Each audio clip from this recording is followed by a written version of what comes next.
வெளியில மேட்ச் போறானோ வைக்கானுவா ஒரு தவறு இங்க வந்த.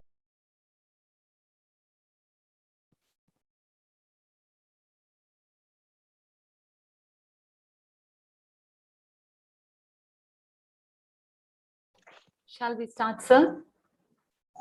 With the permission of our principal.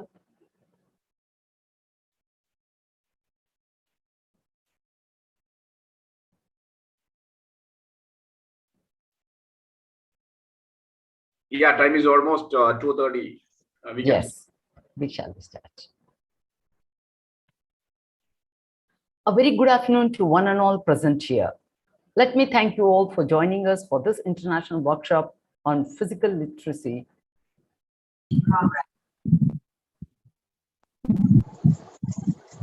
On physical literacy, a priapism shift required. To start with this, let me now invite Dr. Glady Kribagar to lead us into prayer. May I request Dr. Glady Kribagar to lead us? Let us pray. Our beloved Heavenly Father, we thank you for this wonderful day. You have blessed YMCA College of Physical Education throughout 100 years. You have blessed the college to celebrate the centenary year. Throughout every walk of YMCA College of Physical Education since 1920, your mercies, your presence was with the YMCA College of Physical Education. We thank you for your mercies, Lord. At this juncture, today we are organizing an international workshop on physical literacy. We request you to bless all our experts, resource persons, and all the participants. Let this time be a blessed time to all of us. Lord, be with us, guide us. We surrender everything into our mighty hands. We ask everything in the name of Jesus. Amen. Thank you, Dr. Glady Kripagar, for evoking us to spiritual field. Now, welcome address. Physical activity is declined at an alarming rate globally. More people lead a sedentary and inactive life, leading to obesity, illness, and premature death. On behalf of our college chairman, Honorary Justice Korean Joseph, retired Supreme Court Judge, Honorary Justice J.B. Koshi, retired Chief Justice Patna High Court, National President YMCA of India, all the members of Board of Management, the Correspondent Secretary Mr. Benjamin Franklin, the Principal Dr. George Abraham, the Administrator and Manager Mr. Rajiv George, the members of the faculty, and on my personal behalf, I as an organizing secretary stand before you to propose the welcome address. On my very outset, I take the immense pleasure in welcoming our today's chief guest, Mr. Nichol Green, Chairman of International Physical Literacy Association. Mr. Nichol has been involved in training teachers and providing professional development for over 30 years in UK and more recently in India, Brazil, Taiwan, and other countries worldwide. Currently, he is working with the school organizations and governments both in UK and across the world. I, on behalf of the YMCA College family, welcome you once again, sir, as a chief guest for the inaugural ceremony of the international workshop. I also take the enormous pleasure in welcoming our today's two special guests, Dr. Amit Malik, the Ambassador for International Physical Literacy Association and one of the committee member constituted by Central Ministry of Sports regarding sports education board in India. Sir, I welcome you once again, sir. I'm also delighted to welcome another guest, Dr. Sheikh Khali Venkata, who is now at the moment taking care of wellness and sports science expert and also working as a director, Physical Education and Sports, University of Hyderabad. He has worked as Associate Professor, Government College of Physical Education before he could join as a director of University of Hyderabad. I welcome you once again, sir. I would like to welcome the members of the Board of Management, our Correspondent Secretary, Mr. Benjamin Franklin, our college principal, Dr. George Abraham, the Administrator, Mr. Rajiv George. A special welcome to all the dignitaries, scholars, all the physical directors, fitness trainers, student community, members of the faculty from YMCA College of Physical Education, Chennai, and other personalities from various fields from India and all over the world who have joined us through this platform and also connected through YouTube for this international workshop on physical literacy, a pragmatism shift required. Once again, I welcome you all on behalf of the family of YMCA College. I welcome one and all. Thank you. Now, it's a time to call upon our guest. In physical education, the word physical literacy has become part of the discourse among physical educators, and to some extent, also those working with athlete development. Physical activity is declining at an alarming rate globally. More people live sedentary and inactive life, leading to obesity, illness, and premature death. The benefits of physical literacy aren't limited to physical health. It also improves academic performance, cognitive skill, mental health, psychological well-being, social skill, and healthy lifestyle habit. Let us put our hands together to invite our today's chief guest, Mr. Nichol Green, Chairman of International Physical Literacy Association, to inaugurate the international workshop on physical literacy, a pragmatism shift required, and also address the gathering. May I request you, sir, please. Thank you very much for the introduction. I'll only spend a short time here. But first of all, thank you to the YMCA and the honoured guests here for attending this workshop. I'm particularly honoured to be able to share the concept of physical literacy with you, as well as to reflect on physical education in India. As the introduction rightly said, there is concern across the world for the lack of engagement in physical activity amongst the whole population, And from my point of view, as physical educators, we have a particularly key responsibility to make sure that the short time our children have with us is valuable. If we can impart on them a desire, a motivation, physically active, if we can provide them with the knowledge and understanding, with the physical competence to be physically active, then we can be confident that they'll value and engage in physical activity for life. However, if we don't do this, then we are not supporting our children. We are not providing the environment that allows our children to flourish in the future, to enjoy physical activity in the future. So as physical educationists, we've got to get it right in the schools to make sure we have the adults of the future who are going to be physically active and healthy. I shan't say any more than that at this moment in time. I'll leave the rest for my keynote. Thank you.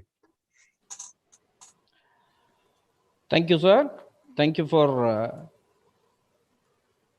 imparting the significance of physical educators in development of the children. Thank you, sir. We are eager to listen to your keynote address, sir. Now it's my privilege to invite Dr. Amit Malik, our special guest for this international conference. Sir, we are happy to welcome you in this platform. I would like to share some of the important, significant matters about Dr. Amit Malik. He is a learner and strong believer in the development of physical literacy in India through the philosophy of Margaret Whitehead, respected as the mother of physical literacy in the world. He is the Indian ambassador for International Physical Literacy Association. He has worked on various physical literacy initiatives with Mr. Pullela Gopichand through his academy and ELMS Sports Foundation. He believes in the power of physical literacy and sports in changing the society. He is part of community constituted by Central Ministry of Sports regarding Sports Education Board in India. He has also contributed to sports social impact projects with Abhinav Bindra. He has learned and unlearned a lot through 7 and odd years in the journey of sports and physical education, for sports and physical literacy. Before getting into sports, he was an associate director at Grant Thornton, India.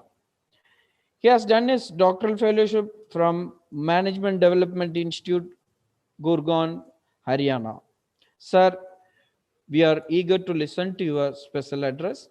Sir, please.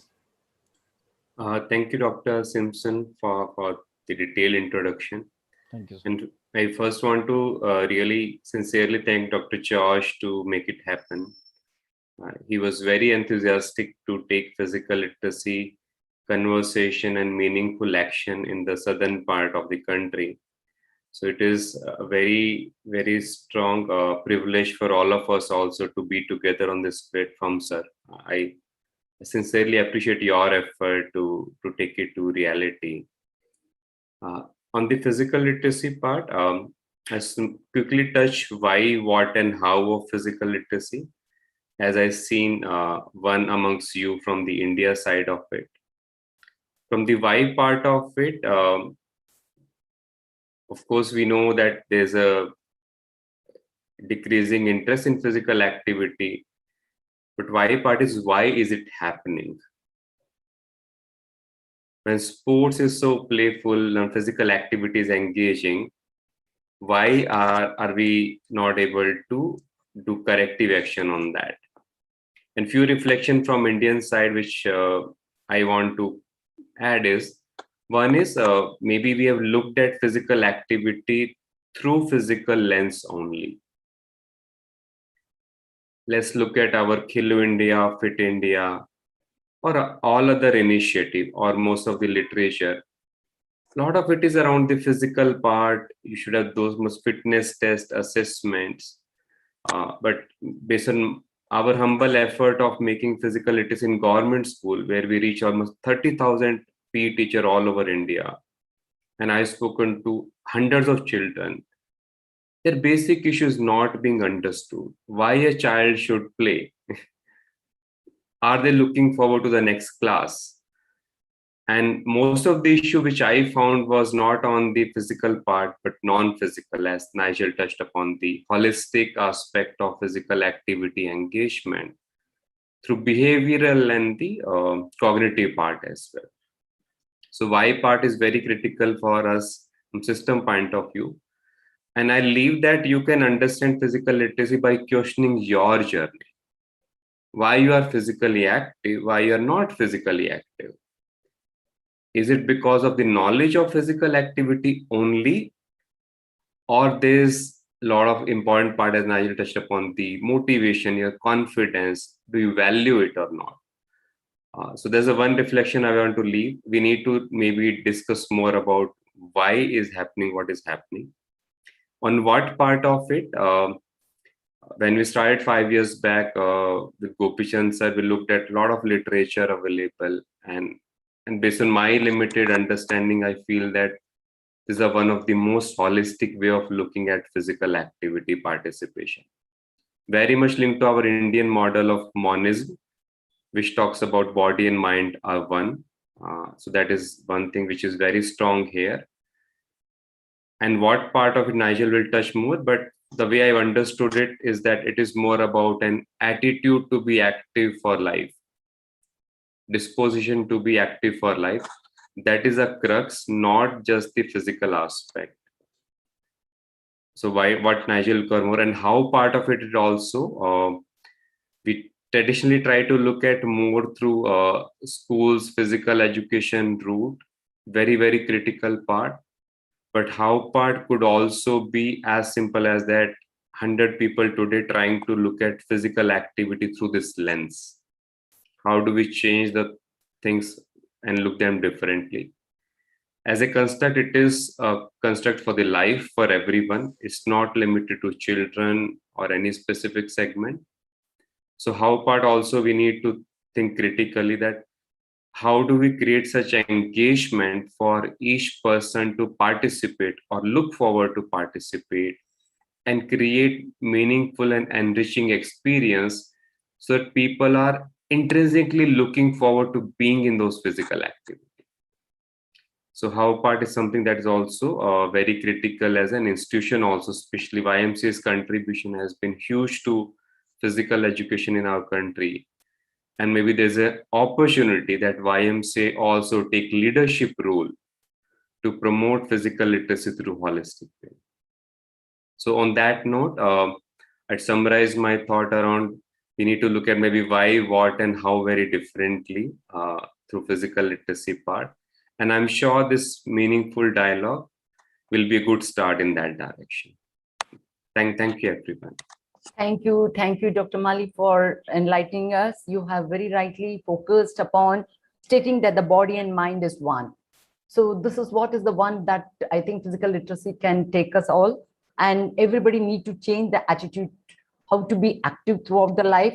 And traditionally, when we are seeing, we have to look through the schools from the grassroots level, how the children inculcate physical activities in their daily routine. And thank you so much, sir, for being with us this afternoon on this auspicious occasion that we all are celebrating here and have brought out the international conference. Thank you so much on this workshop day, sir. Now I take the pleasure in just introducing Dr. Rajshekhar Khali Venkata, who is going to address us shortly. So he is one of the wellness and sports science expert and working as director, Physical Education and Sports, University of Hyderabad. He has qualified himself in BSA, BP, MPA, MPhil, PhD, and Diploma in Aerobics from American AAA, AAA, we call it as American Aerobic Association. And he has got a vast experience of work, having worked as physical director in colleges and now and also have served as associate professor in physical education college, government, Hyderabad, and has taken up the in charge as director of physical education sports science at University of Hyderabad. He is one of the eminent personality who was born in 1962, still looks very young, and has produced 8 PhD scholars, 8 MPhils, and at the moment guiding 3 PhD scholars.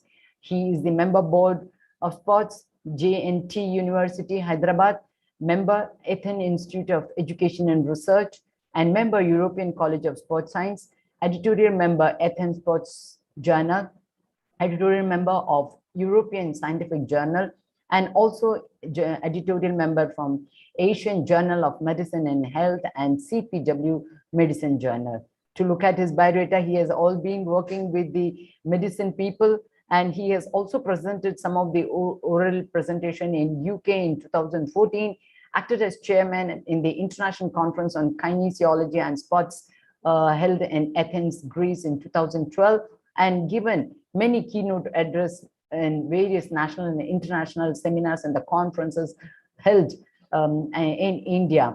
And he's the one who has also taken up some of the projects and has published many articles related with his asanas and the balances, and taken some project also financial support from Sydney, and many more contributions he has done towards the physical education and sports. He has also published 15 articles in international journals and authored the book. And we have a very great personality in our midst. May I request Dr. Rajshekhar to kindly come forward and address the gathering. You being the special guest, I think, would definitely educate people on physical literacy. Thank you so much. May I welcome you, sir. You can unmute and speak, sir. Thank you, Jyoti. Thank you very much for your very elaborative way of introducing me to the international workshop. And I'm very honored, in fact, because being an alumni of YMCA College of Physical Education way back in 1987, I took my BPed from your college. Oh. So I'm really proud that I am a part of it. Brother George, I'm very thankful to you for inviting me for this beautiful occasion. And I'm very happy that I'm seeing Amit Malik, Nichol Green and all. And within the brief short time, I think I'll be wrapping up some important issues on physical literacy. Maybe sometimes I might be going into the earlier issues, historical issues, 1 or 2 historical issues we should remind for ourselves before we tread into the future, because we have been talking that physical literacy been coined recently, and it might be, the nomenclature might be new, but the concept has been there since time immemorial. Humankind has always been pursuing for health's sake, for health benefits, different techniques and tactics. One among is better nutrition, rest recovery, and physical activity. So it's not anyway just 20 years back or 30 years back. And if we remember, there were even movements like a playground movement in Germany, Turnverein movement in Germany, and there are gymnastics movements in Finland and Sweden. There were several movements that occurred. Even in India, there was a movement started by Vaidya brothers. Akhada movement was there. So people tried and they started several movements. But why they could not come to the point where they are not able to serve to the humankind? Why again they went into somewhere? So they disappeared. So the same thing should not happen to the physical literacy concept, because it's really the nomenclature may be new. The concept is actually good old idea that's very important, attached to the human welfare and health. As a wellness speaker, I can say many things, but this is not the time that I can just pour into so many things into you and pamper you with so many different reflections. I just wanted to give few reflections on this. The thing is that someone, the previous speaker was calling what are the reasons why we should explore, why people are not getting initiated to take up the physical activities, though we have been asking them to do so, or we all realized that physical activity does wonderful magic. It's the best tablet. In fact, it's the best medicine. Physical activity is the best medicine. We know, well, all of you know. Even the obese person who suffers with diabetes, who suffers taking the very sore tablets every day, morning and evening, they know that if they do some exercise, they can get out of the medicine, they can get out of the problems, they can do wonderful things. Right? So that is one way where we have to work hard. Actually, especially that is the very biggest problem. How people are convinced, how people get motivated is the first thing. So whatever plan we have, so many things we have, because we have, it's actually physical literacy as per the modern concept, it's still evolving. It is evolving. So we all have to work hard, see that it evolves into a fruitful tool to the humanity. It's not that we just with confinement of certain ideas, certain definitions. I feel I have seen after the George was telling to me, invited me for a talk, I just investigated about the physical literacy much more thoroughly. I went deep into the horizons of the physical literacy. I have searched. I could not find any definition that is really, really apt and that suits. So there we have to work. So there is no apt definition for physical literacy because physical carries a different meaning and literacy carries a different meaning. Literacy is something that you just know. It's not know. Knowing how, what, when, why, all this should be there. So all inclusive term it should become. That's the one area where I wanted to reflect. So we have to work on the physical literacy. And then and when we were talking about physical literacy, people are confused. I'm not sure whether they are confused or they're out of some kind of lack of proper knowledge, whatever it is. They are bringing the points that are derivatives into the definition. So like, commitment, motivation. Commitment and motivation are not the direct issues of the physical literacy. They are the indirect issues. There are derivatives of when you are thoroughly pampered with a clear knowledge, when you understand that you have to exercise, when you feel that you have to exercise compulsorily, because now if anyone say don't exercise, it will not stop. I do exercise regularly because that is an attitude. So attitude is the secondary one or a derivative one. That is because when you involve into a regular physical activity and feel the benefits of the physical activity, especially the beta endorphins. Being a runner, I enjoy a post-run beta endorphin rush. And when I take a shower at that time, I feel really happy. It is bliss. So kind of a thing we should have. So thing is, the basics and the derivatives, basic points like learning. So what, why, how, these are the important issues. Not only the elders should realize, the children should realize. So there must be some physical literacy education program from the beginning. And in my view, because I've been teaching physical education since almost 3 decades. This is my 31st year of teaching physical education and my research. And I have seen and have touched the pulse of the physical educators of India. And I've seen the knowledge levels of the teachers in this country. And of course, see, actually, if a teacher is not ready to impart in a particular way, in a proper way, it means when it happens is, if the teacher himself is taught differently, means with a different opinion, then teacher will imbibe the same to the student. This is what is happening. So the real physical literacy values, it means the science of exercise. So why you should exercise? Because there is one more important reflection I wanted to just offer to all physical literacy pioneers and all the people who are working for it, because it is also not correct always say affirmatively that physical exercise gives you health. No, it is not. it is not. Unless the physical activity is combined with the proper nutrition, proper rest, relaxation, and proper guidelines, and physical activity will certainly lead to problems than it helps you gain health. This is one important reflection everywhere we have to mention in physical literacy programs.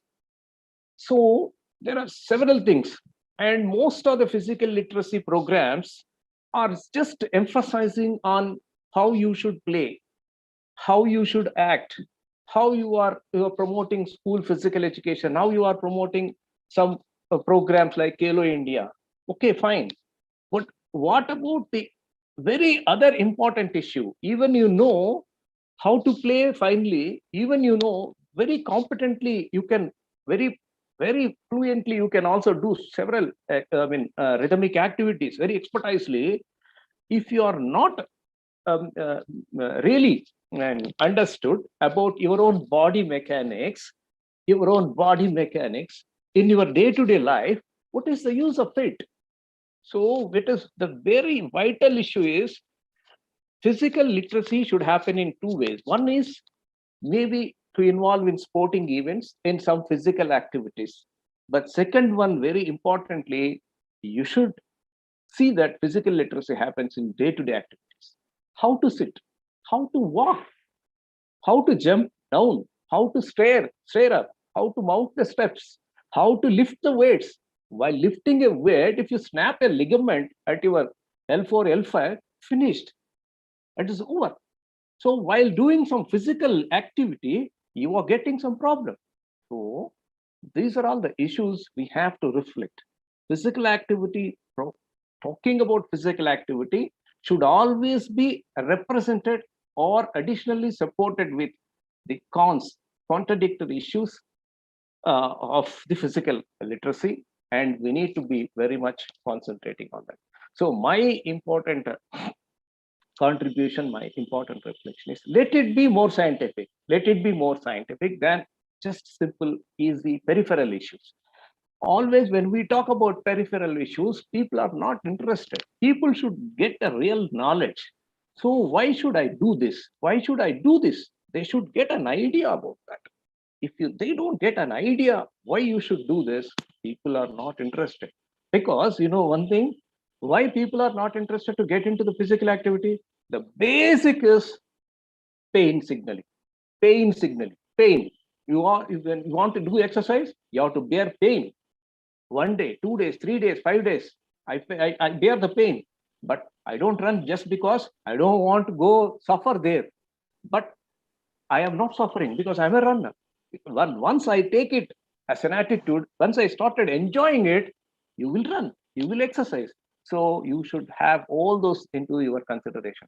So children, we should not think that why children are not playing. Children also will have certain other issues. So like all these things, we have to be in a coordinated manner. We should work on it unison. So these are all the general reflections on the physical literacy program, right? From my side, and I will try to listen to the keynote speaker, Dr. Nichol Green, and I'm very happy that I'm sharing this platform with a very renowned physical literacy expert of the world. And I'm very thankful to the YMCA College of Physical Education, my mother institute, where I'm part of it right now, just because of the brother of Abraham. George Abraham, and I'm also thankful to Jyoti, my colleague, my co-speaker always in every conferences. Thank you very much. Thank you. Thank you, sir. Thank you for sharing your valuable points about physical literacy. Thank you for joining us to YMCA College of Physical Education. Thank you for your presence, sir. On behalf of YMCA College of Physical Education and organizer, we are proud to give the certificate. Kindly accept it, sir. Thank you, sir. I now hand over the session to Mr. Felix Arokyaraj. Thank you very much, Dr. Abraham Davidson. It is my pleasant duty now to call upon an important person. I am a little super excited to give him an introduction. He is a multifaceted, learned personality who is now leading the YMCA College of Physical Education in the front. Well known to all physical education fraternity. And it is my pleasure to call upon Dr. George Abraham, the principal of YMCA College of Physical Education, for the special address.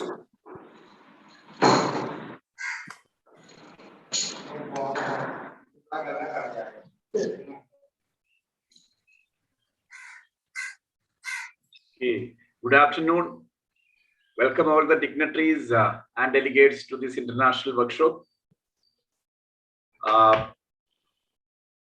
Today, chief guest, resource speaker, honorable chairperson of International Physical Literacy Association, Nichol Green, special guest, Dr.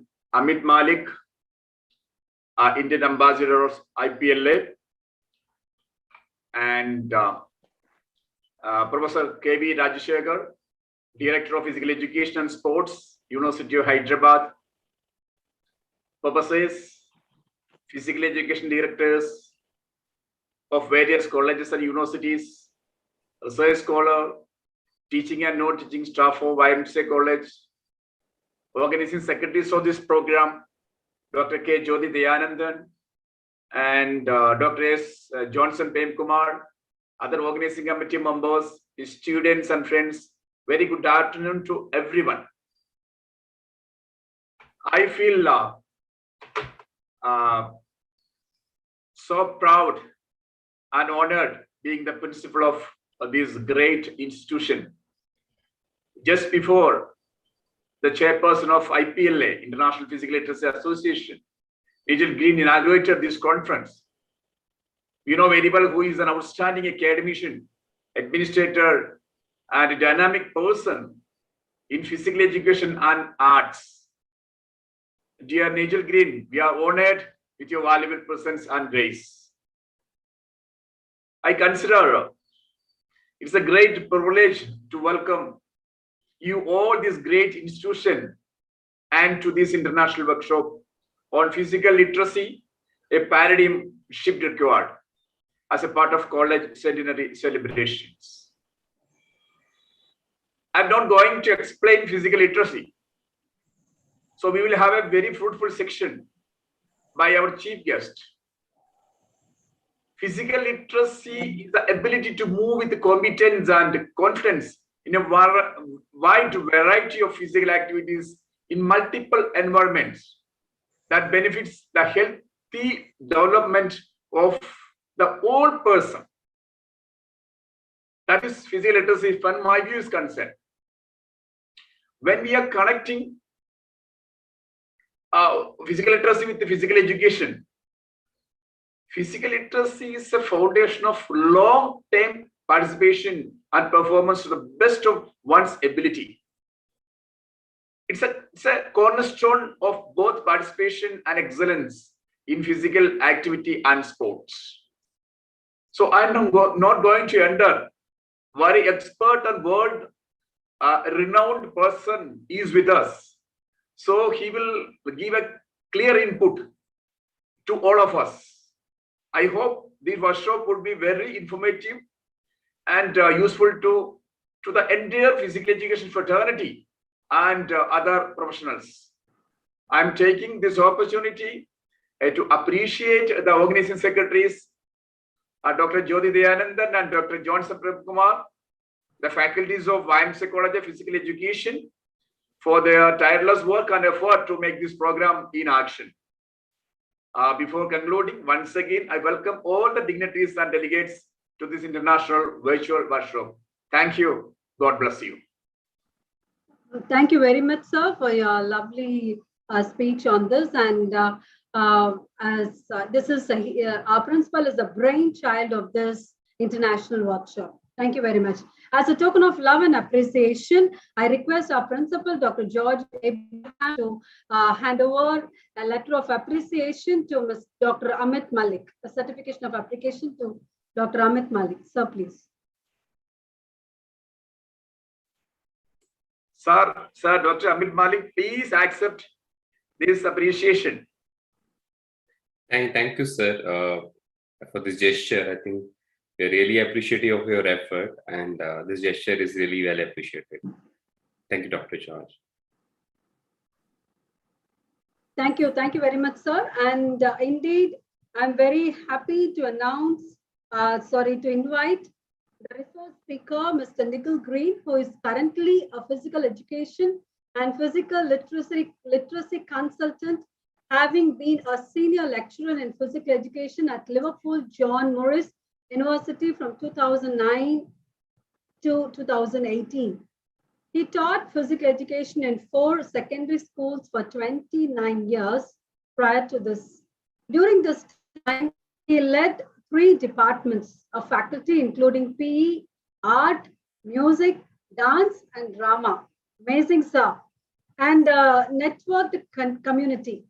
Nichol has been involved in training teachers and providing professional development for over 30 years in the UK, and more recently in India, Brazil, Taiwan.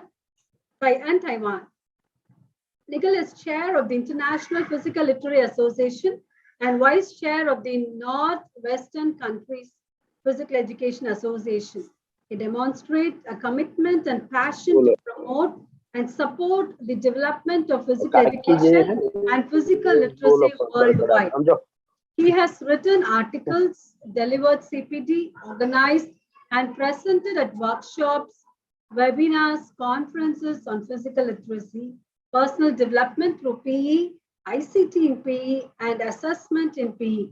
Nichol is editor of the Research Matters section of the AFPE journal, Physical Education Matters, and was external examiner for the MA in Physical Education and School Sport at UCLAN. He is currently working with schools and organizations across the world. Indeed, we are so delighted, sir, for having you be here with us to enlighten us about the physical literacy. And we welcome you wholeheartedly. Now the floor is yours, please. Thank you for that introduction. And once again, thank you for inviting me. It's a pleasure to be amongst very experienced and honored guests. And it's great to hear the history of the YMCA and I'm sure the great work it's done over the last 100 years. I would like to, before I start, I'd just like to pick up a few things that Dr. Rajaskar mentioned, because I think it's quite important to do that. First of all, he indicated the importance of training teachers, and I will confirm that that is a key requirement. If we don't train our teachers, if we don't provide them with a wealth of experience, then when they go out to school, they'll just repeat things that they learned rather than embracing a whole range of other strategies for teaching and activities to use to motivate children to be physically active. So that's really important. The second thing he mentioned was attitude. And I know Amit mentioned this and asked you to reflect on your attitude towards physical activity. And I'm sure a lot of you are actively engaged in physical activity for a whole range of reasons. And that's really important. So we've got to instill the appropriate attitude into young people. The third thing is about literacy and the term physical literacy. As Dr. Rajasar mentioned, the term has been used for a long time in different ways, but the modern interpretation of the term was initiated by Margaret Whitehead about 30 years ago. And what Margaret said was literacy is our embodied interaction. So physical literacy is how we holistically interact with different environments physically. And I think that's important to understand. And what he rightly said was that it is a young concept. It is a developing concept. It has been interpreted slightly differently in different countries based on their culture and the way in which they understand the concept. So that's absolutely true. But what I would do, I don't know whether you can see this, is recommend that you read these 2 books. The first one was Margaret's first book, and that's Physical Literacy Throughout the Life course. that is will give you a real in-depth understanding of the concept. The latest one is physical literacy across the world, and that explains how the concept has developed more recently. Anyway, I shall move on from that and share what I'm going to share.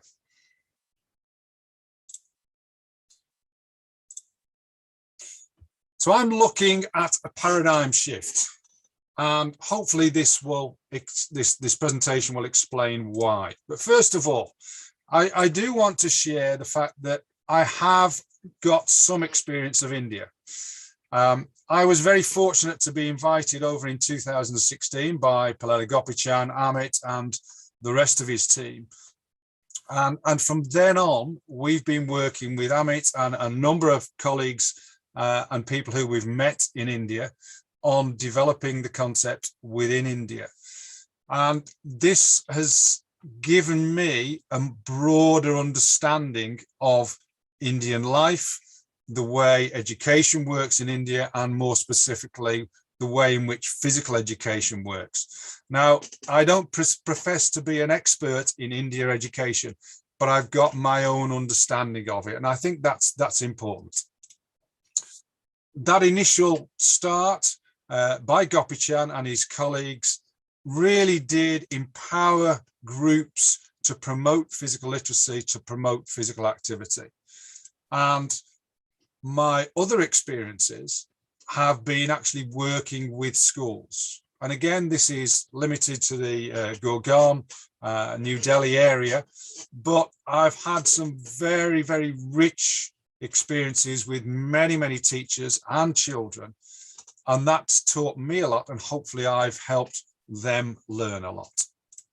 I've also been able to share my thoughts on physical literacy at conferences and the many webinars that I've been involved with in India as well. So I think I've got a good understanding of where India is at in regards to physical education. The next point I want to share with you is that physical literacy is a developing concept, as we've mentioned, but it's developing all around the world. Certain countries, particularly Canada or Australia, picked up the concept very early on, ran with the concept. But in some respects, they ran with it in certain ways that weren't necessarily helpful. They had a particular focus on children. They had a particular focus on fundamental movement skills and getting those right. And this slightly missed the holistic nature of the concept. It also missed the life course nature of the concept. However, this has changed, and as people, as academics, as teachers, as policymakers have started to understand the concept more deeply, then it is really impregnated the lives of organizations, particularly in schools, but also in health and in communities in many, many countries throughout the world. And these are only a few of the countries that we're involved with. The other thing I want to mention, I'll take this opportunity, is next week we have a conference which is actually spanning the world. It starts off in Australia, where we have a 4-hour conference there. It then moves to Taiwan for a 4-hour conference, to India for a 4-hour conference, to Europe, to the East Coast of America, Canada, and the West Coast of America and Canada. So we have 24 hours of physical literacy across the world. So I urge you to get onto the IPLA website to join on that and obviously take part in the conference in India, but you can also access the conference in the different time zones as well. So let's come back to what we're looking at. And what we're focusing on is physical education and physical literacy. So first of all, physical education. Physical education is curriculum-based, it's school-based. It focuses on the knowledge and skills that students can acquire throughout their time in school that will help them to develop their physical, mental well-being, their physical and health literacy, their understanding, their attitudes, their values that will hopefully encourage them to be physically active through life. But physical education is only a small part. Most countries in the world, it's between around 4 and 18, 4 to 21. But physical literacy spans the life course. From the moment you're born, you're physically active till the moment you die. And what physical literacy does is it looks at individuals throughout the life course. It looks at their physical engagement throughout the life course. But as we know, physical education is the one time we have where children can be exposed to physical activities by professional educators. They can get experiences from parents, from coaches, from peers, within the community throughout their lives. But physical education provides that key time where they can have quality experiences potentially. However, as we also know, it is a key time that can actually put children off physical activity if the quality of the experience isn't good enough. So physical education is absolutely key. What's also key is that we take time to reflect on our practice. That doesn't matter who we are or what we do in whatever industry we're involved with. But from physical education point of view, we need to consider, are we doing the right thing? What are other people doing in different parts of the world? And what sort of success are they getting? And we need to reflect on that from a critical point of view. Now, this image, this picture sort of conjures up a flavor for me of what I see, not only in India, but many countries across the world, because I've been fortunate to work in different countries.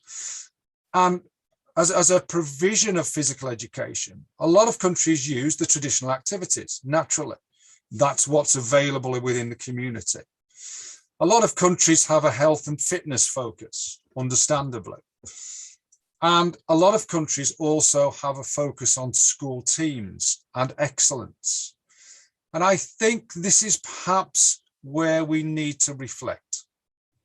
Are we focusing on the few people within our schools who perform well in particular sports and go on to get some success for our school?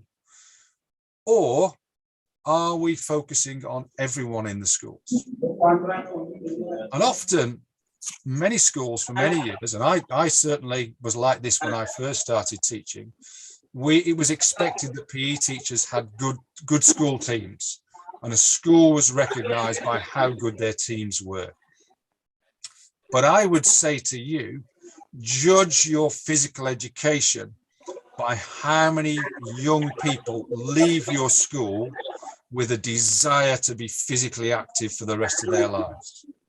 That is a more qualitative reflection on the success. And we'll look at that further.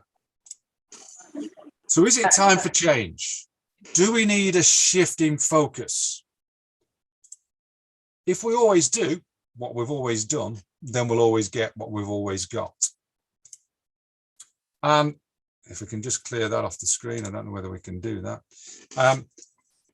Although we're limited to a certain extent by what government suggests we should be doing within physical education and what schools facilities we have and so on, the PE teacher has that opportunity to actually modify that and create a particular direction and a focus that they can help their children work down and they can help their children flourish through. So do we want this? Are there some elements of this that we want to keep, or do we want to look and be more expansive? Do we want to focus on engaging all the children? So let's have a look at physical literacy. So the concept that I've said is our embodied interaction. It's a growing global concept. And significantly, it has the individual at the heart. And it's the individual's personal relationship with physical activity that's important. And this relationship, this attitude that develops, is based on how much they know and understand, how competent they feel they are in a range of activities, how confident they are in different environments, and that all impacts then on their motivation to be engaged in physical activity for life. So the individual is key. It's also unique because it is inclusive. Now, I know when I first started teaching, children with certain disabilities was sometimes excluded from physical education lessons. Oh, we can't do that. We'll take him to the library and let him do some extra maths and English. Well, no. What we're saying is that everybody should be included. And as physical education teachers, you've got to find a way of including everybody, no matter what their capability, no matter how good or how challenging they find the activities you're doing, you've got to find a way of engaging them. So that's significant. So when I talk in terms of differentiation, that means we're looking to include everyone within the classes that we teach. The second thing is that it's underpinned by holistic philosophies.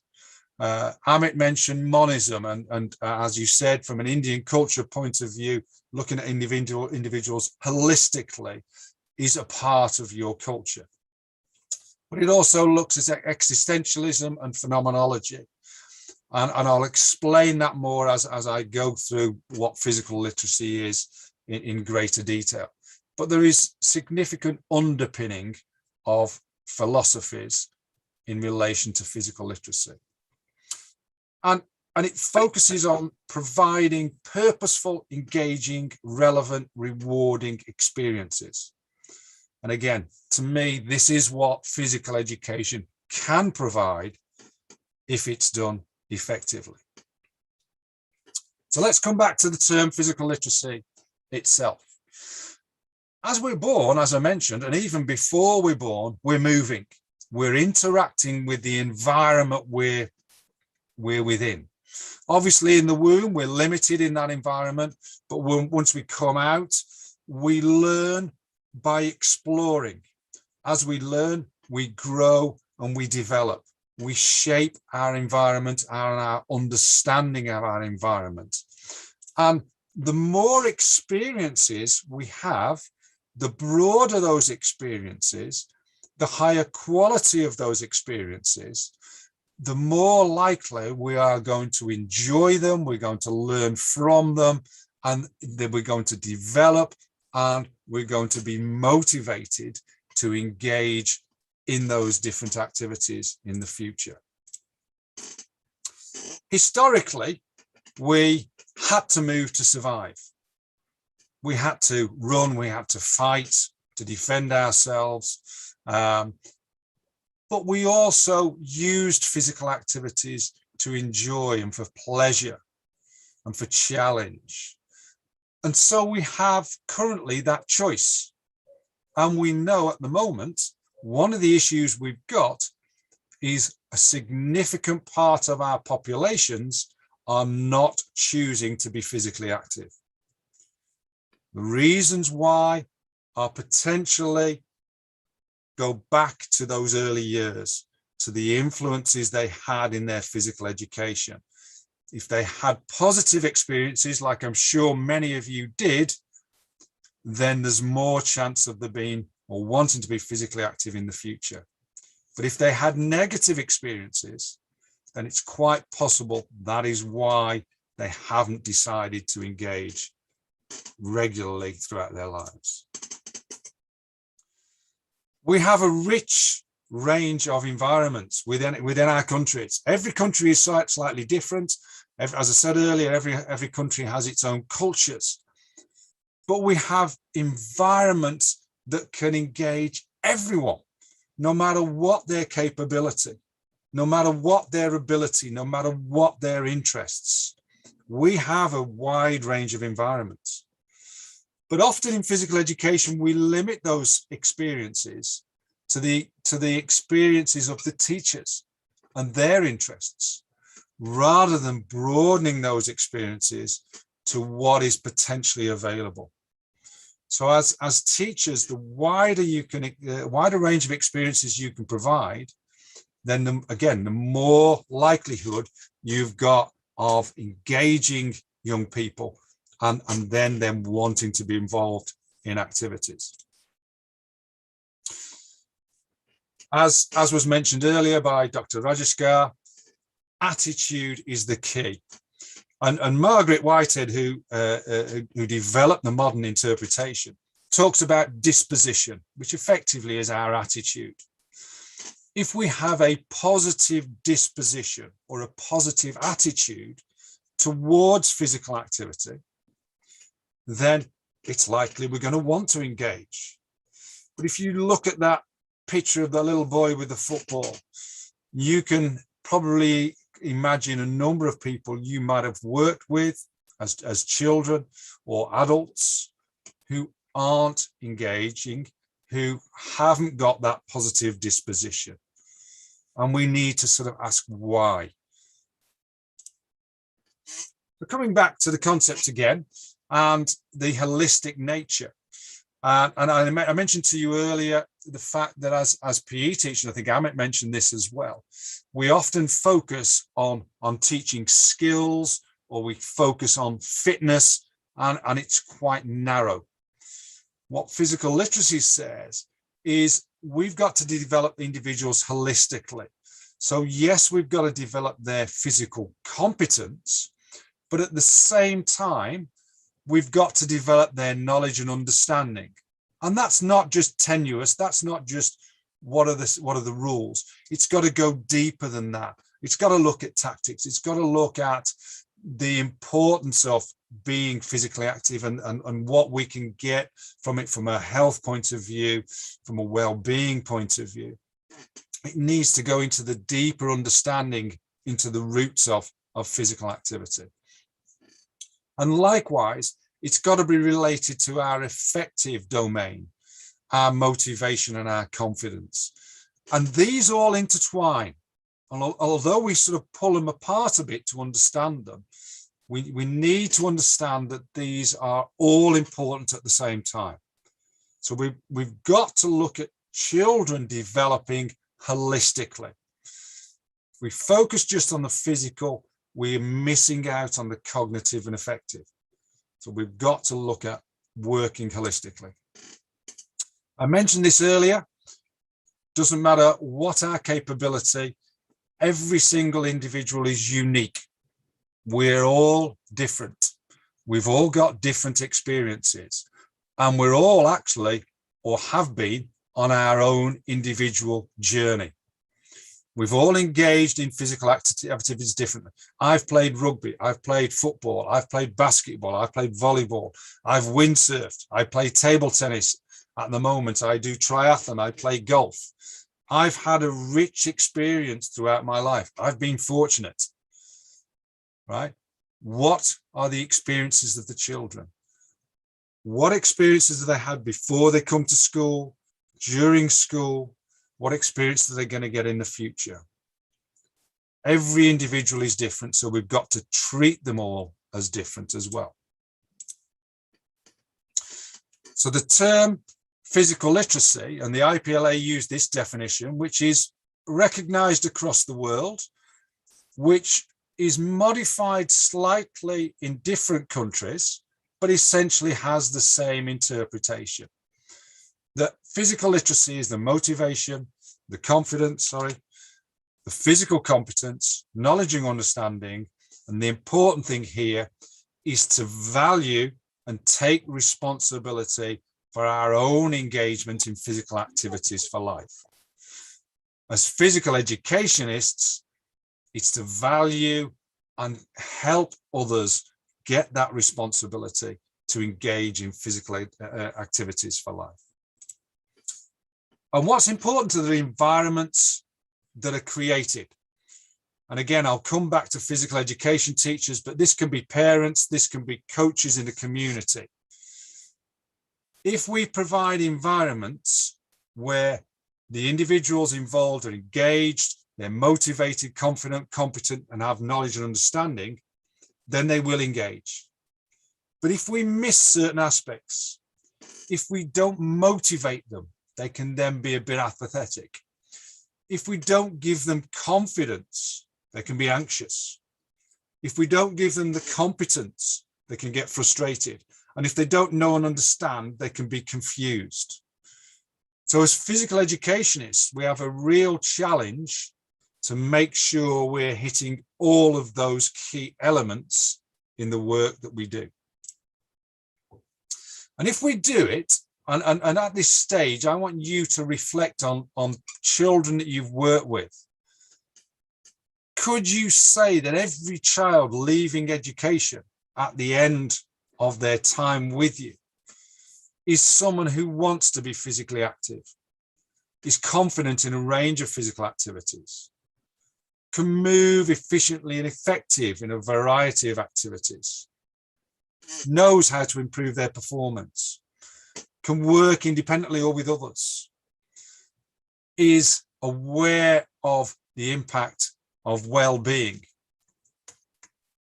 is aware of movement needs and possibilities, and has a sense of desire and a real keenness to be physically active for life.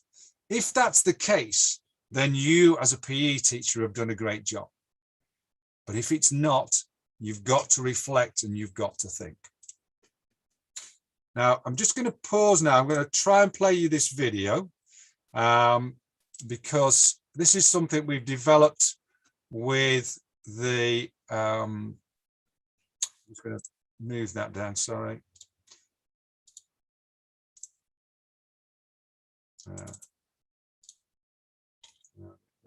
Let me just end that. Let's go back to this. I'm just going to share this video very briefly. Yeah, that's the one. Let's hope this. So this is something we've done with a European project. What is physical literacy? Physical literacy is our engagement in physical activity throughout life. It represents all the skills, knowledge, and attitudes that we develop through diverse activities. It doesn't matter whether we run, skate, dance, jump, play basketball, or just ball. It doesn't matter even how old or how trained we are. We can always improve our skills, our abilities, and learn to enjoy moving. We can practice our favorite activities and develop our confidence and competence, whether it's by ourselves or together with friends. But most importantly, physical literacy helps us maintain our health, well-being, and it's our motivation to stay active for life. Start today, be active every day.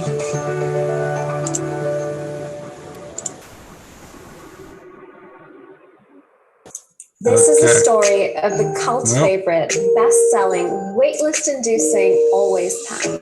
I created the Always Pan because I was... Okay, I'm just playing with my screen at the moment. Sorry about that. Let's get back to where we were.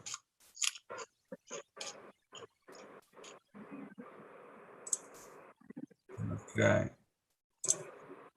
So hopefully you can see that now. So the idea of playing that video is, I think it's quite a short, concise video that just gives a brief explanation of the concept. So moving on, If we're going to have a paradigm shift, if we're going to change things, and I think that's necessary, we've got to think about how we do that. And to me, the root is changing the philosophy. Why are we doing what we're doing? If we can change that philosophy at the root, that will influence the direction we travel, that will influence the opportunities that we provide, which will influence the impact on our children. So changing the philosophy is important. And as you can see from this diagram, the philosophy influences us as PE teachers in 3 ways. The range of opportunities we provide, so the curriculum or the experiences, how we actually do that, how we engage, so our pedagogy or our delivery, and how we actually measure or chart that progress.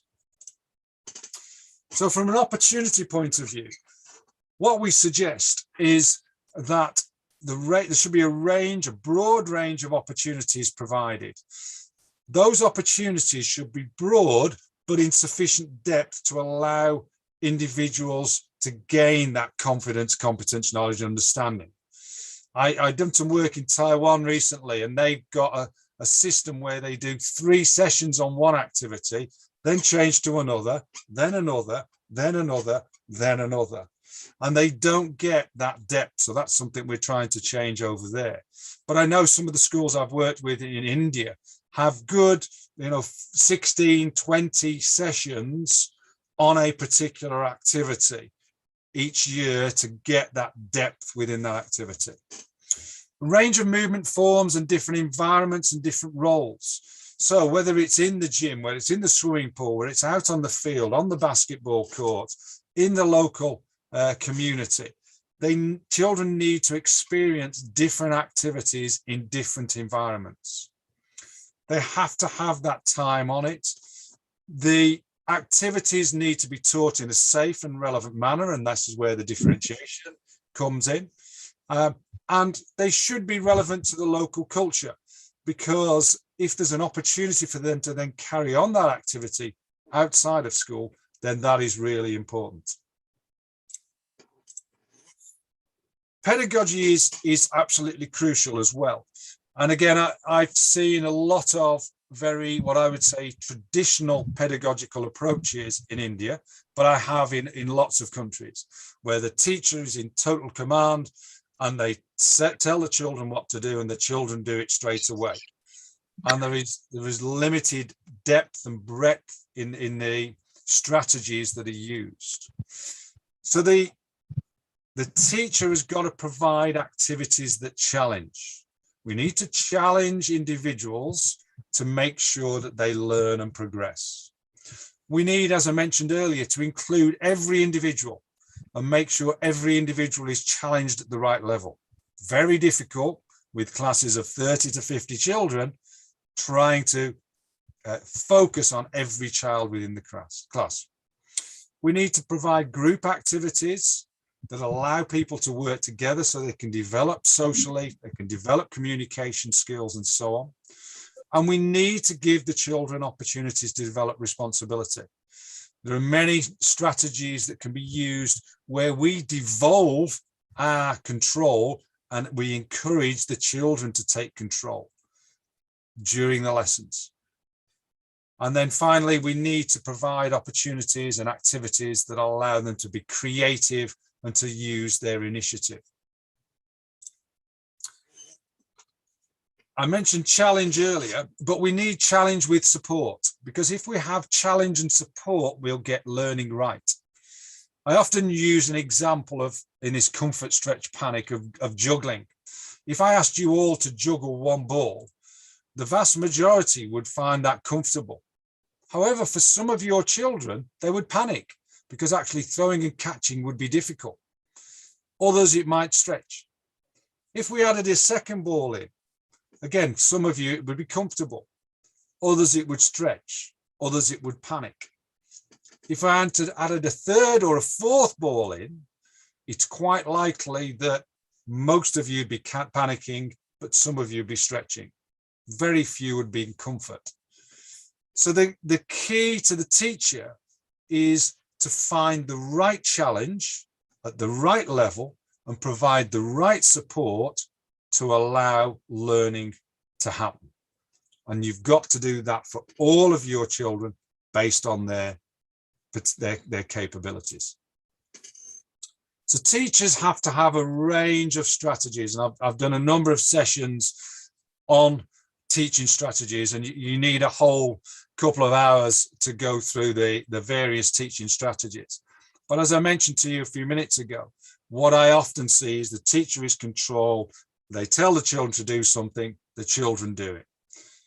They don't think of the other ways of working, the reciprocal, where you're getting children to provide feedback to their partners, the self-check where the children are reflecting on their own performance, the guided discovery where you're providing challenges for the children and they have to solve problems to answer questions.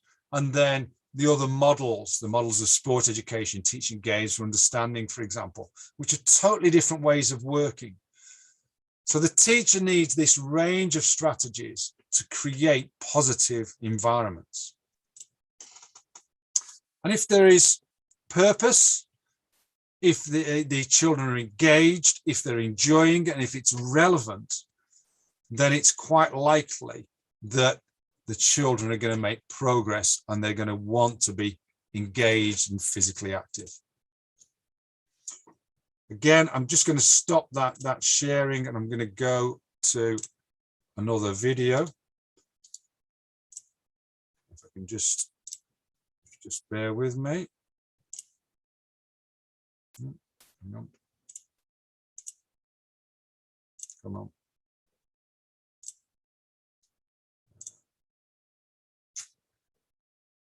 It's that.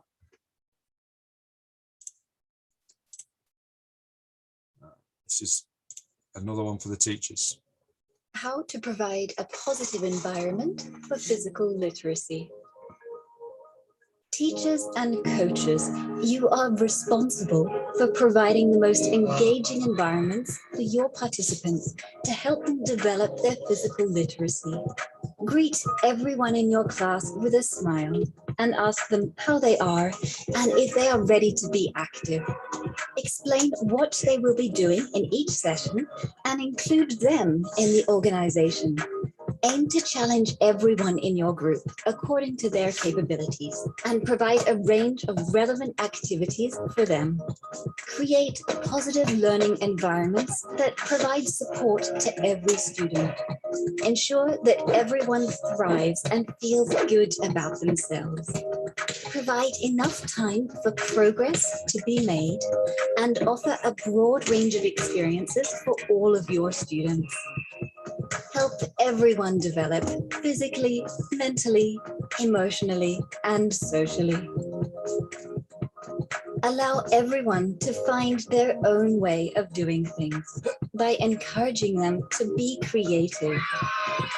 Celebrate progress and success and finish every session by encouraging everyone to be active every day. Thank you for supporting and helping your students develop their physical literacy. Stay active for life. Start today, be active every day.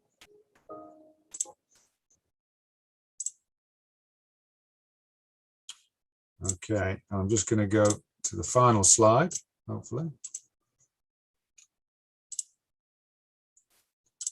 So again, that video you've just seen is something we developed in the European group on an Erasmus project, and I think it just gives an overview of how teachers need to focus. So paradigm shift, just to finish, can we change the wind so that teachers can trim the sails to a new physical literacy focus for PE?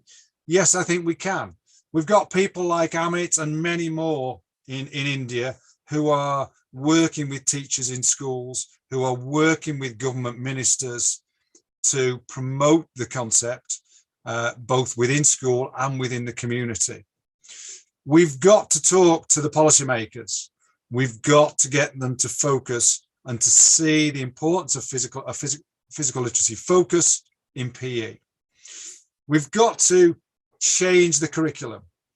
We've got to make sure the content, the pedagogical approaches, the underpinning philosophy and the assessment are all appropriate to the needs of the children, so we can get them all coming out of school wanting to be physically active. And how we do that is we focus on the developments at teacher training at university. We need to get these teachers trained to a level where they can provide a wealth of experience in a range of different ways to the children that they're working with. We also need to support the teachers who are already in schools, who have already worked in a way for quite a long time, and we need to share the concept of physical literacy with them. We need to share different pedagogical approaches with them. In an ideal world, we also need to improve facilities and equipment provision and create better links between school and community so children can automatically go into the community to take part in physical activity. Okay. I'm going to leave it there. Just a reminder about the conference that we've got coming up next week. But thanks for listening to me, and I'm happy to take any questions if there's time to do that.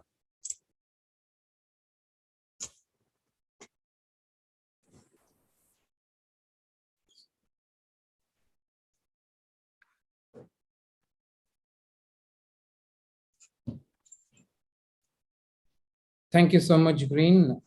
And this lecture certainly benefited, and from your breadth of knowledge and depth of expertise that you have, it was lively, engaging, educative, and fulfilling. So you have filled our brain with ideas on physical literacy, and also you have taught us about the physical literacy journey. And you have clearly stated the significance of physical literacy to the teachers also. So we are so much delighted, and we thank God, such a wonderful person along with us, and taking the session in a nice way. It's now, chat box is open, and you can present your questions and doubt and clarify with our resource person. And you can unmute your mic also, and you can put up your questions also. And let me communicate, and I'm going to act as a mediator to present some of the questions which is raised by one of the organizing secretary, Dr. Jyoti Tayanathan. She has asked one question and doubt, and this is about the paradigm shift. So what is the exact meaning of paradigm shift? And is it a theory or a trial? What does it denote? And how are we going to look into that? That the clarification, she wants to clarify that. Yeah, so effectively, a paradigm shift is actually you moving from one way of working to another way of working. And you've got to make that shift. And I think what I said at the start is this: we do this by, first of all, reflecting on what we've currently got and how things are working or not working. What are the positives? What are the negatives? And then we need to think about what is out there, what is available, what is different. And this is where I'm hoping that you looking at physical literacy and you're thinking, you know what?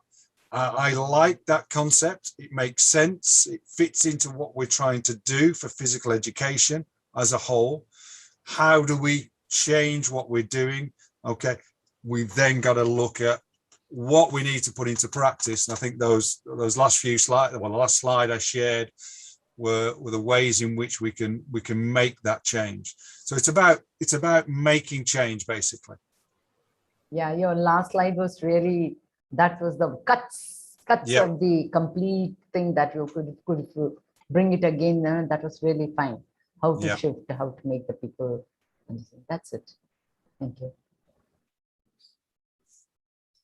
So what do you expect from the government of India? Like what are the steps you have taken to make this literacy up?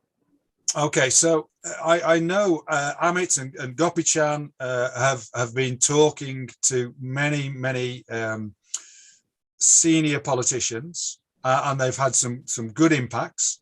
I have a concern in India, and I've shared this before, that the focus on fitness, which effectively sees the body as a machine for the purpose of keeping the body fit so the mind could work. So that's the dualistic nature. Yes, we know health and fitness is absolutely important, but it's that holistic health and well-being that's important.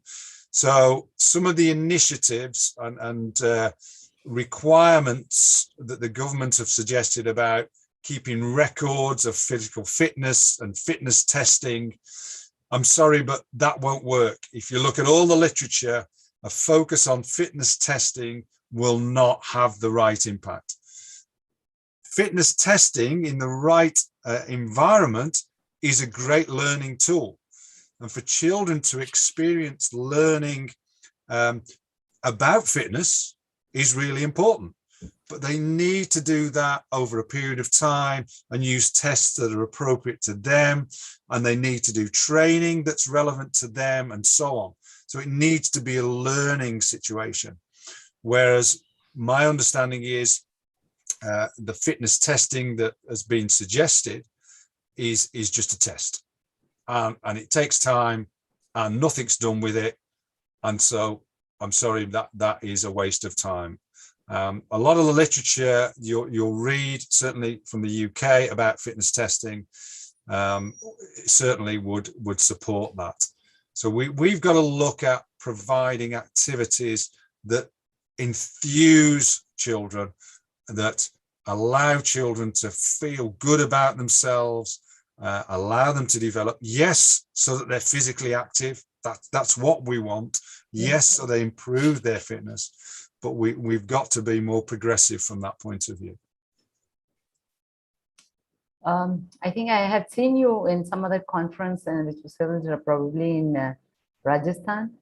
And did you come to any conclusion after the conference? Was there any resolution which was taken, and it being the impact of your IPLA has taken into effect? Do you think there is an impact of you spreading this knowledge of literacy? Yeah, I think when people understand the concept, and I've only given you a brief introduction to the concept, and this is one of the things, you need time with people, particularly teachers who are PE teachers.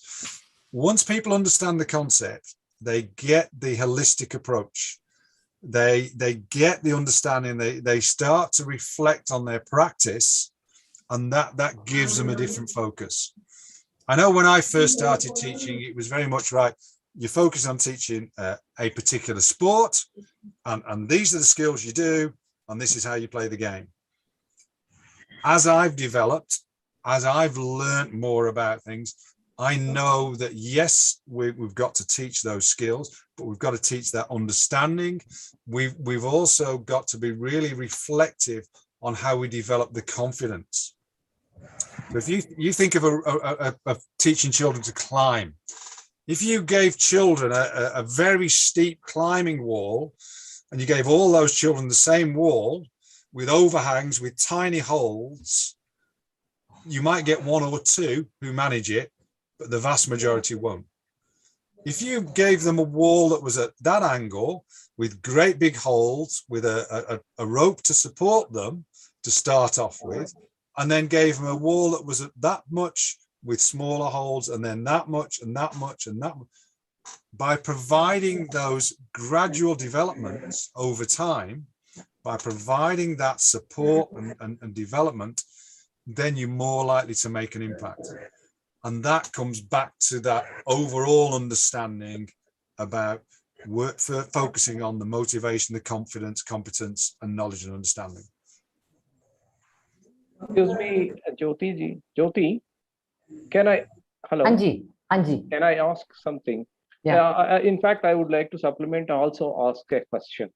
One supplementation is that I just would like to remind to Amit Malik that there used to be a national fitness testing batteries in India up to 1970s. We used to have, we had a national committee. NPFP. Yes, yeah, under the chairmanship of Asfaq Hussain. It was established 1962. We have a specialized body that controlled physical education and sports, and they also gave the fitness test batteries, and suddenly they discontinued. I don't know the reason why. This is one supplementation. So fitness testing battery is not a new concept in India. We had it already. Yeah, in different levels we had, and suddenly discontinued. And now another thing is my question to both Dr. Nichol and Amit Malik, how you are actually integrating the educational institutions like YMCA. Have you ever integrated YMCA into your fold in terms of making a curriculum? Or else any other educational institution renowned in India like LNCP, otherwise, how you are actually integrating the top brains of physical education research into your project? And have you had ever done this kind of an exercise earlier? Is it only is the only way that you are just talking to politicians and taking to the schools? No, I'll let Amit pick up on that because he's got that overall point of view. But certainly I've been involved in a number of webinars with different universities. We're also working with a university about a program to get an accredited program at one of the universities, which hopefully will then roll out. But I think it's about doing it, slowly and progressively. You can't do it all at once. So it's got to develop out. But I think Amit will be able to explain better how this has been done. And very, very valid question, Rajshekhar sir, because the responsibility and the custodian of any new educational perspective has to be education institutions. So first of all, I think this very, very right perspective. What we had done in the start was we could influence initially Andhra Pradesh government to look at this one of the model. And they adopted in the sports policy. So the policy was sports for everyone, that kind of headset. Afterwards, we start, in fact, as we went to the ground, and our mandate direction was only the government school. So we used to go through secretary and the PE teacher curriculum route. The attempt which we made and was successful was co-create the curriculum for each state with the physical education institution and the existing physical education teachers. Have a representation from everyone along the institution as well, because that is something which will be more sustainable and it has to be adopted by the local people. It should not look like a global concept, but something which they own it up. Till now, we had good relationship with LNCP. You are right that LNCP, we physically went there, discussed with them, had good session with their teachers. LNCP included a physical literacy in their community coaching program to make it more widely outreach to more and more PE teachers all over India. Nigel said one of the institution is keen to start a certificate program in physical literacy, accredited certificate program in physical literacy. I have myself taken at least 5 universities student session, which will be bachelor or master student in that regard. Research part genuinely required, and I totally understand there's a need to have local research and education information.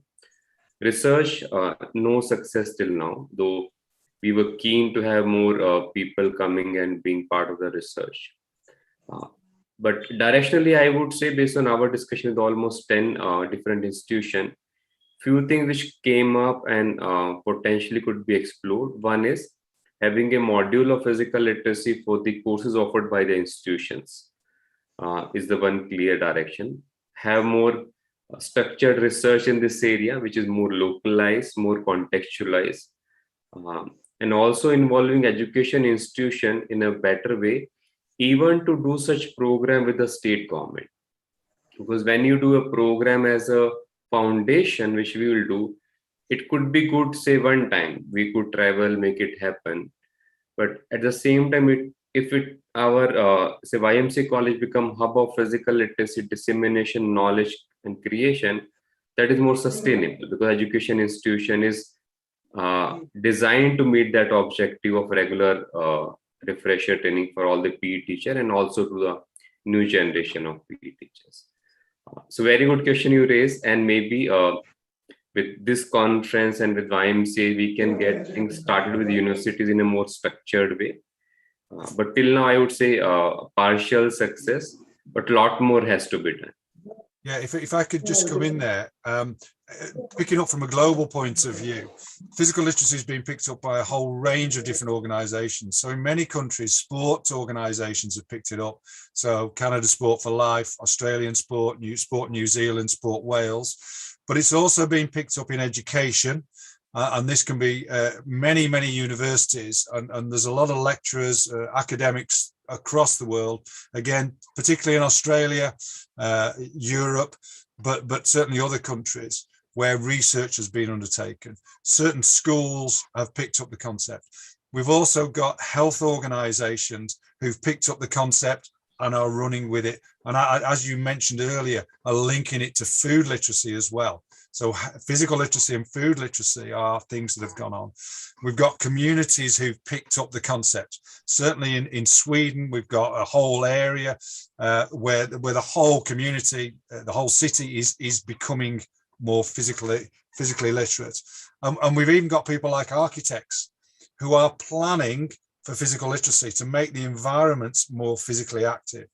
So there's a whole host of ways in which we're coming at it, but it's different in different countries. And as Amit's rightly said, you know, their group, their team have provided a real positive way forward, but it's a massive project, and we're still in the early days of it. Yeah, thank you, sir. Thank you very much. And my just contribution, my question is only to enhance the credibility of the whole concept. That's why I just wanted to see that you involve more like-minded people and then more research into it. And then you will get a strong document that can be very much acceptable globally. I think, as Amit just said as well, you know, the idea of working with, for example, the YMCA, you know, these are the sort of things that we need to do. And your question was a very good one. Amit sir, yeah, if you could provide, we'll be able to get a syllabus based on the physical literacy. We can add this as one of the subjects, either in the electives. That could be one of the things that we can, by the next, Board of Studies and Academic Council, we can bring one subject as a whole, or we can also make it as a postgraduate diploma in physical literacy or a special certificate course in postgraduate diploma, and something like that could be added. I think Principal Sir can have an MOU with you on this regard, and then we'll be much pleased to have this as one part of our curriculum. I think Principal can highlight on it. Yeah, thank you, Amit sir. That we can discuss. I already discussed with Dr. Amit Malik all these issues. Oh, thank you. And Jackson sir, any other questions? No, sir. In the chat box, there's no question, and I request the audience to unmute your mic, and you can raise your questions also. And before that, I want to remind the participants and Dr. Amit Malik, our Indian ambassador for the International Physical Literacy Association, he has posted the detail about the international conference, and he has posted that link also to register that international conference. So please go through that and take it out and kindly register for that international conference.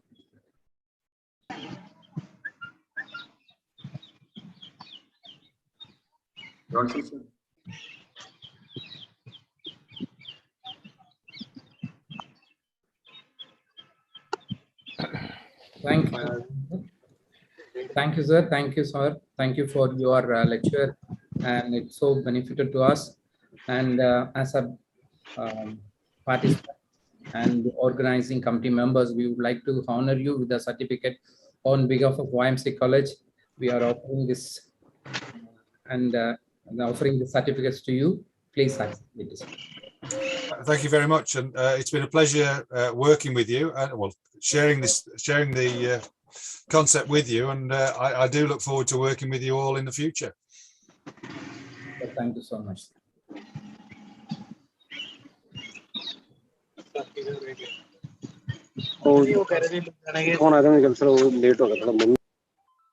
we start order of things? Sir, please. Yes, okay. A warm and graceful good evening to our most valuable honor chief guest, guest of honor, special guest, resource persons, correspondent and secretary, administrative officer, executive secretary, project secretary, and management committee members, principal, and the dear faculty members, my dear friends and participants, and everyone gathered here in the Zoom platform for our international conference on physical literacy. It's my privilege to propose a vote of thanks and acknowledge the contribution of those who worked really hard to make this international conference a great success.